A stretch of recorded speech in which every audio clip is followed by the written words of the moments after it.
Fala aí, youtubers, beleza? Gladiator na área com o primeiro vídeo do canal, certo, galera? Bom, galera, eu vou iniciar o primeiro vídeo do canal fazendo um mini tutorial de como baixar e instalar o mod para GTA San Andreas MTA. Ele é um mod para jogar online, onde tem DayZ, tem Deathmatch, tem um monte. Primeiro você abre o seu navegador, escreve MTA, cliquei nisso aqui. Vocês vão clicar aqui em download, certo, galera?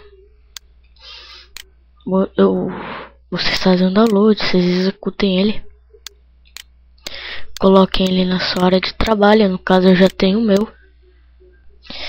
Hoje especificamente, galera, eu vou ensinar como baixar para jogar o DayZ mod, certo, galera? Que é MTA DayZ por GTA San Andreas, que eu pretendo trazer séries também, certo, galera?